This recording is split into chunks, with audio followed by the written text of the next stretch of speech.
Player ratings then, Everton 1, Leicester City 1 at Goodison Park. Listen, a very frustrating performance, certainly a very frustrating second half performance, but all in all, a decent result. To take a point against a side like Leicester, who were very good coming forward, very strong in midfield, to take a point without two of our best players on the pitch, our two best midfielders, I think all in all is a decent point. Yes, it's very frustrating considering the goal we conceded was an error, an individual error, and we'll talk about that in a second. And yes, it's very frustrating when defensively we were solid, but ultimately, like I said, all in all, you take a point against a side like Leicester, especially given the fact that our entire midfield had about as much energy as my wallet sitting next to me on me desk. There was just no energy off the ball whatsoever. And yeah, anyway, let's get into the player ratings then. Jordan Pickford, I've given him a 3. Now, Jordan's improved a lot recently, he has, and I'll start by saying that, and the reason I'll start by saying that is because this is only going to go down. This is going down fast. Jordan's improved a lot recently, and he's sort of cut out those silly individual mistakes that he was known for, but again today he's cost us 2 points ultimately, because defensively we weren't a problem. Leicester were coming forward, and yet you could sit there and say, oh, it was always coming and we were put under a lot of pressure, and maybe it was. And you know, if Leicester scored a worldie from 45 yards rifling into the top corner, or a header from 5 yards out, which isn't a Jordan Pickford header, then you're sitting here saying, yeah, it was always coming.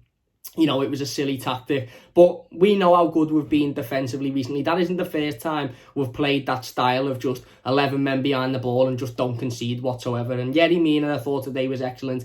Ben Godfrey, I thought was very good. Michael Keane was outstanding again today.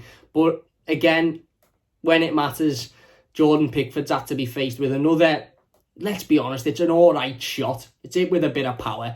It's not troubling most goalkeepers in the Premier League, and he gets an hand to it and throws it into the back of the net. It reminded me of the one against Liverpool earlier on in the season, which thankfully didn't count because it was offside, but this was very, very similar. A tame shot, hit at him, literally just bounces behind him, and it's just not good enough.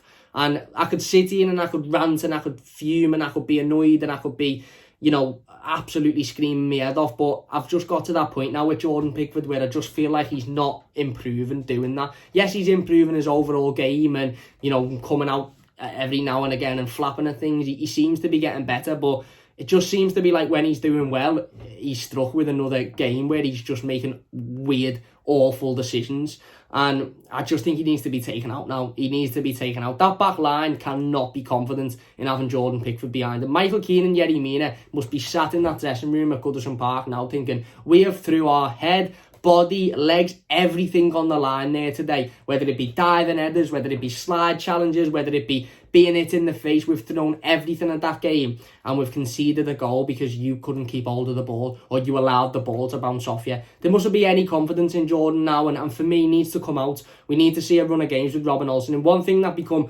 very apparent last weekend against Sheffield Wednesday, and it was only Sheffield Wednesday, I understand that, but one thing that became very apparent is that the shots that Robin Olsen did face, he didn't flapper. They never caused him any issues. They never caused him any trouble. He was just solid. He was solid and he'd done the basic things. And that's the issue we have with Jordan Pickford. He'll make a world-class save at 1 minute, and then the next minute when a tame shot's hit at him, it's in the back of the net. And how many times have we dropped points directly through individual mistakes? And you can sit there and you can say, yeah, but we were coming under pressure and it was always going to happen and it was an awful second half. It was. I agree. Absolutely. The way in which we played after that goal wasn't down to Jordan Pickford. We were put under a lot of pressure. The forwards were poor. The midfield was non-existent. That wasn't down to him. But ultimately, a simple save has cost us 2 points today. And it's not the worst result because of the circumstances and because of the side that we played and because of the fact that we played with our two best midfielders out. It's not the worst result, but it's so frustrating because that could have been a 3 points there, and a 3 points that we all sit back and go, that's unbelievable. We've won another game of football without two of our best players in the team, but we haven't won that because of an individual mistake. And, you know, that might be being a little bit harsh, but Jordan's getting a 3. Jordan's getting a 3 because of that. Again, I'm not going to go fuming and screaming and shouting and this, that, the other, but ultimately, I think we need a goalkeeper in the summer. Now, whether that's Robin Olsen on a permanent, if it's Robin Olsen on a permanent, he has to be able to come in and play week in, week out, because until Jordan really cuts out these stupid mistakes. He made another one just before it for the lead up to the goal. He throws himself at a shot to put it out for the corner when the ball's already going out for the corner. He doesn't need to going out for the goal kick. He doesn't need to throw himself at it. And then that one where it hits him and it goes into the back of the net. It's atrocious. Goalkeeper, and he's getting a 3 for that. And like I said, it's so frustrating when you look at all of the hard work that the defence have put in to see, a mistake like that and ultimately to drop 2 points through that. And Carlo probably won't come out and call him out because he wants to protect the player, and that's why I'm not sitting here screaming, shouting and calling him, all these names under the sun.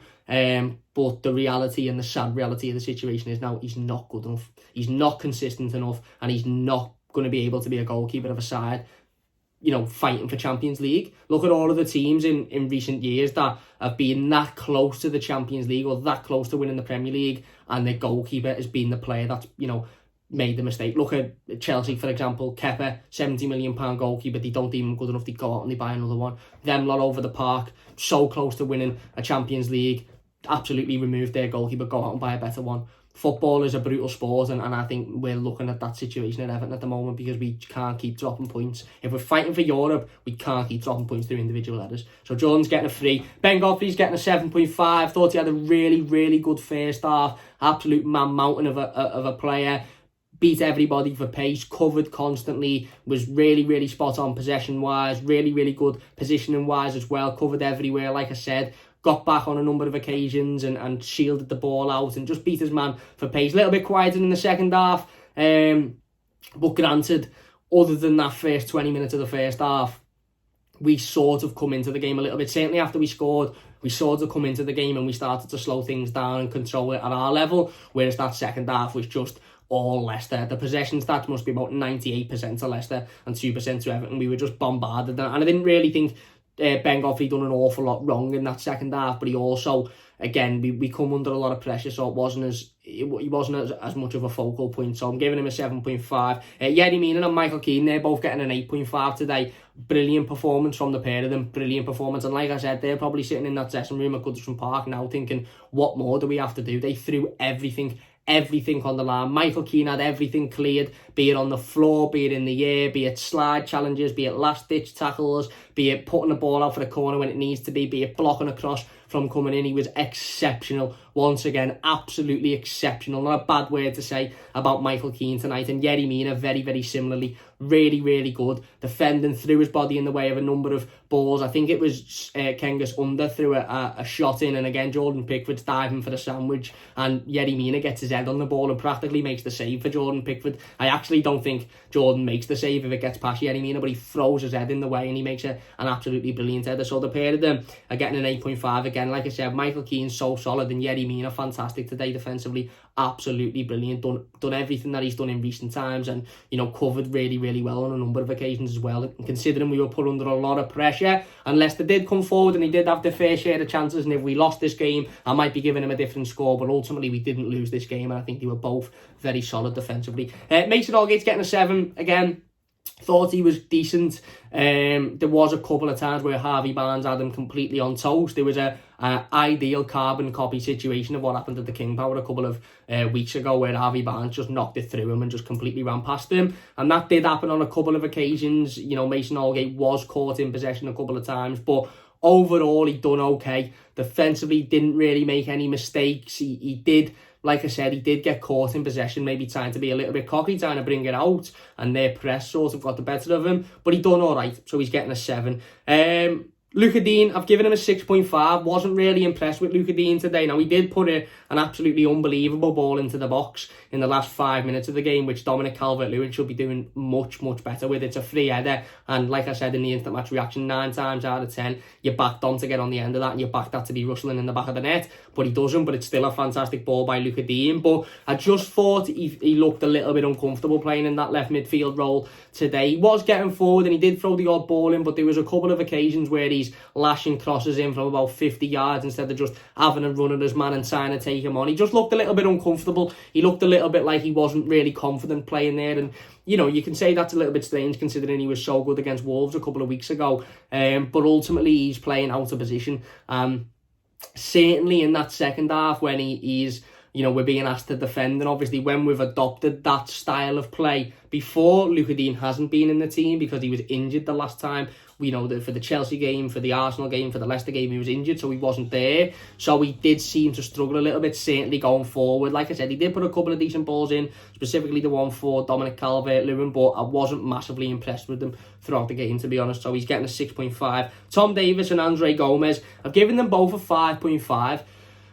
Again, they'll get a lot of stick in the comments, and they'll probably get a lot of stick on social media, and that's fair enough. The pair of them individually on the ball are decent players. Andre Gomez done okay today on the ball. Yes, he had me heart in me mouth for. And they said me heart in me mouth on a number of occasions because he's so slow turning with it. But he seemed composed and he seemed strong and he beat his man off and he passed it well on a number of occasions. He put a decent ball into the box as well at one point. And Tom Davies, again, couple of nice little turns, couple of nice recoveries of the ball, tackling and getting it back in key areas. But off the ball, they're just non-existent. There's no energy in either of them. There's absolutely no energy in either of them. And that is what ultimately gave Leicester the confidence to get into that game tonight, because they'll have looked at our midfield after the first 10 minutes of that second half and thought, right, okay, on the ball they're all right, these, and they will, they're good little footballers and they will get forward, but off the ball, if we can keep a hold of the ball, we'll bypass them far too easily than it should be, and we'll just walk through them. And that's exactly what they did today. There was no energy, there was no off the ball work, there was no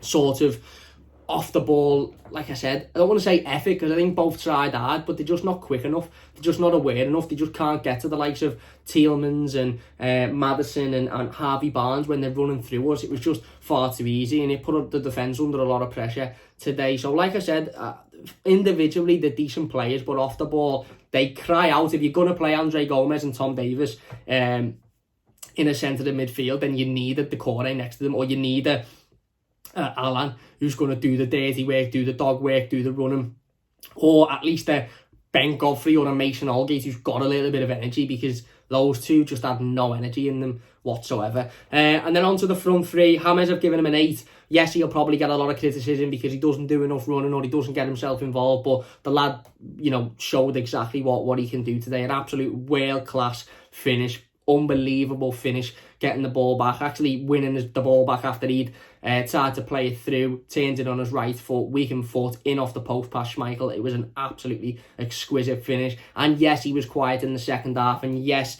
he didn't really do much and he didn't really create much, but that was because the other two up front in Richarlison and Dom stunk the game out going forward.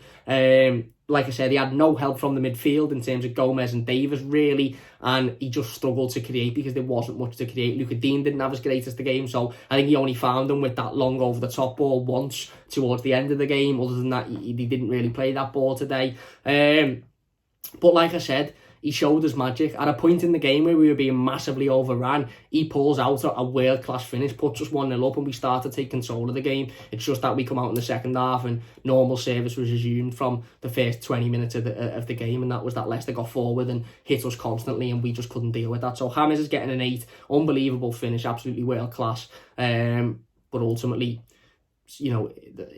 again, probably ineffective in the second half, but can't really put that down to him. Richarlison's getting a 6.5.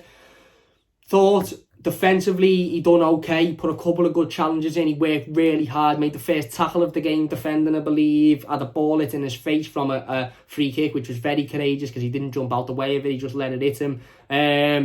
But going forward, really poor in possession, really wasteful, threw himself on the floor far too many times, had opportunity after opportunity to put the ball in the box or to play a decent pass, and he just didn't. And like I said, I commend Richarlison so much for his work rate. I commend him so much for his effort. I commend him so much for his defensive work, and it's unbelievable. And again today, he was very solid at doing that. But ultimately, he's there to score goals. He's there to create goals. He's there to get involved, and he just didn't do enough of that today. So I'm giving him a 6.5. And Dom, he's getting a 6. Thought it was Dom's worst game in a while, to be honest with you. And again, there wasn't an awful lot of creativity, and you can't really put the fact that we were just bombarded for the entire second half down to Dom, because he was left on his own. He was, and he didn't have, the service to him was shocking all game. But ultimately, he has a big chance in the last 5 minutes of the game there. A really good ball in by Dean. He gets the jump on his man, and he should be doing better there. And you would expect